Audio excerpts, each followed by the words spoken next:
Ethics, presented to you by the Cheesy Potatoes. So what is ethics and what does it mean to you? Well, ethics is the philosophical study of morality, a rational examination into people's moral beliefs and behavior.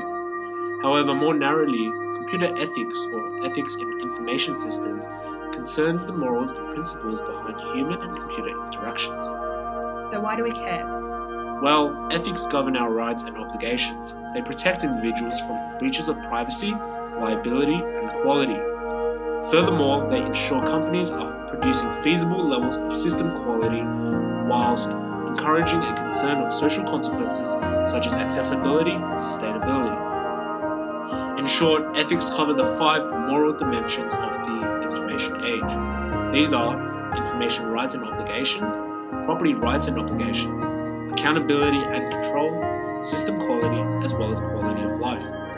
Today we'll be linking these ethical concerns to the following major issues prevalent in the modern age, such as business ethics, intellectual property. What is deontological ethics?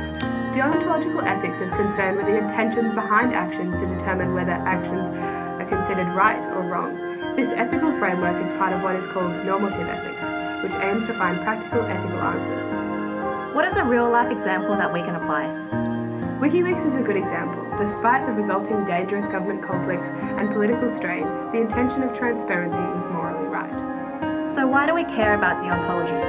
The internet isn't regulated, so ensuring individuals act ethically will depend on the internet cohort that surrounds them. What is corporate social responsibility? For many years, corporations were only concerned about making money, and that was the ultimate goal. Now, companies are also concerned about implementing CSR into their business model, that being corporate social responsibility and engagement with social welfare and utility. How does this relate to ethics? CSR is a subset of business ethics, making system quality and quality of life synonymous. Having this long-term business foresight results in positive externalities. It is a thought that if a company helps society as a main goal, they will reap success. Companies can look to solve society's problems by creating a product or performing a service to fulfill a need, and they will profit and help the world. What are some examples of implementing corporate social responsibility? The makeup brand The Body Shop is an example of a company focusing on environmental CSR. They have decreased their ecological footprint and subsequently aided environmental protection programs. Another example would be ice cream maker Ben & Jerry's, who pride themselves in supporting local charities. Ben & Jerry has been donating a full 7.5% pre-tax profit to different charitable institutions. Furthermore, the use of certified fair trade ingredients illustrates their commitment to CSR's ethical labor practices element. Sustainability's forward thinking revolves around creating new products and new longevity to create improvement over time in society's needs. So what is big data and how does it relate? Big data is a term that describes the large volume of data that can be analyzed over time. Law and regulations guide organizations. However, recent advancements, analytics, and big data technology have widened the gap between what is possible and what is legally allowed.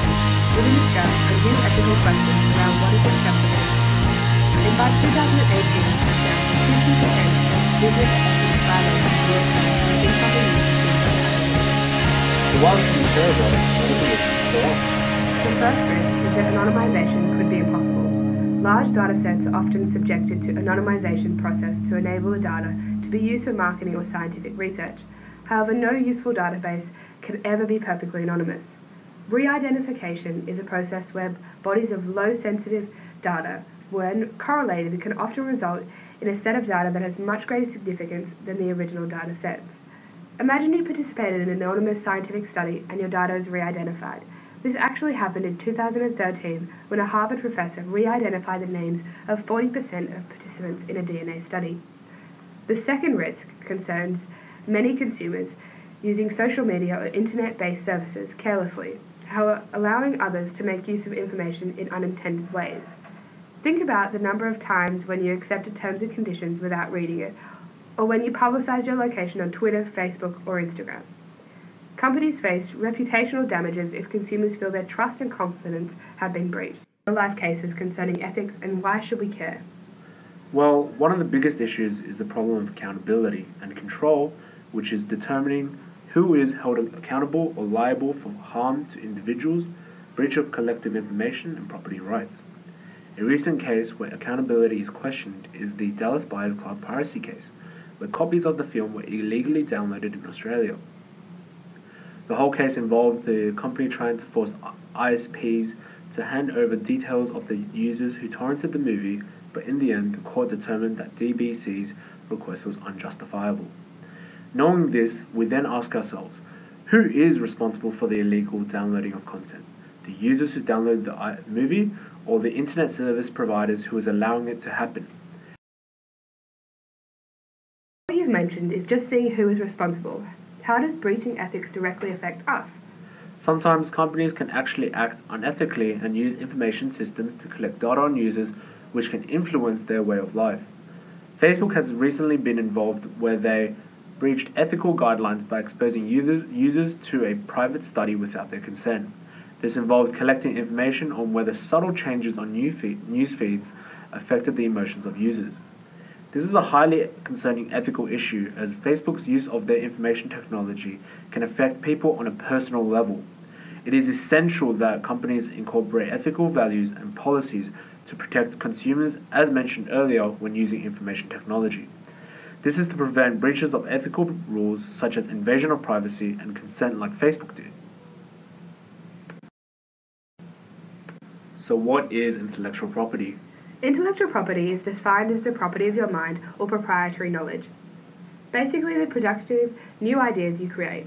It can be an invention, literary and artistic works, names and images. These inventions or creations can be separated into two main categories, those being industrial property and copyright. Industrial property is what would concern many businesses and industries. It includes patents of inventions such as a new phone or a technological device. Industrial designs are also included in the industrial property. Copyright would involve more artistic creations such as novels, films, and music. When an author creates a new book or a musician creates a new piece of music, it would be protected by copyright. So how does the concept of intellectual property affect us? It is quite often that many businesses have to deal with theft of knowledge for an employee or corporation. The motive of these actions is almost always money. When an employee commits theft of knowledge, he is actively violating signed agreements such as non-disclosure agreements or confidentiality agreements. The concept of IP also allows certain manufacturers to gain market dominance for the products they create. In cases where the product is something like a medicine required for someone's survival, a company may overcharge for this product. This creates what many would view as an unethical circumstance. So how might we protect intellectual property?